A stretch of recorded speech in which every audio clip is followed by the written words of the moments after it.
beshi ko magaganda, nandito naman po ay inyong magandang Pilipina na si EDITHA Robles po. Hindi pa kayo subscriber sa aking YouTube channel, please don't forget to like, to subscribe, and then click the notification bell and select all para updated kayo sa aking mga video. Eto ako sa inyong harapan. Ayan o, malamig na ho ang panahon, medyo umuulan. It's rainy day. I don't want to go outside because before I go outside, the drizzle rain. Dito po ako I have dry cup. So, I don't want to go outside. I just only see the place. Ito yung neighbor namin. Our neighbor house.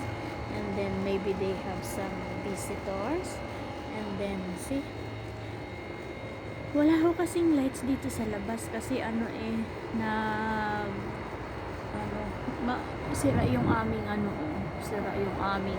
hindi pa naaayos. Ayan, tingnan mo, ang ganda ng paligid. Nandito ho, ang bahay ho kasi namin dito ay malapit sa kalsada, sa highway. Kaya may makikita kayo hindi man kagandahan ng view, pero makikita nyo, gusto kong lumabas sana, kaya lang nandito lang po ako sa staircase kasi nga umuambon. Gusto ko sana pumunta dun sa may highway para magkuha ng video, kaso umaambon. There's a lot of car near our house. Maybe they have some visitors in our neighbor. Kahit umuulan, bumabagyo, okay lang sila, naglalalaya sila. Kaya ayan, i-click na lang natin ang mga view samantala ang hapang gabi. Now is, I think, just only 7 o'clock in the evening. So, kaya ayan guys, medyo malangkot ang panahon, madilim. Kaya hindi nyo ako makikita sa ngayon kasi nga, nandito ako sa kadilim-diliman.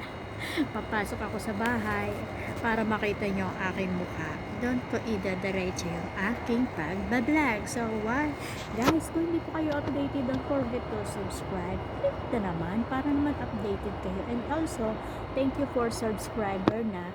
At hindi pa subscriber, please, don't forget. I'm in your link code, EDITHA Robles po. Nagbibigay ng konting kaalaman at konting katatawanan sa aking simple YouTube. So, have a good day. I love you guys. Pray for tayo lagi. Huwag po nating tandaan, ay umaampon talaga, nababasa yung mobile ko.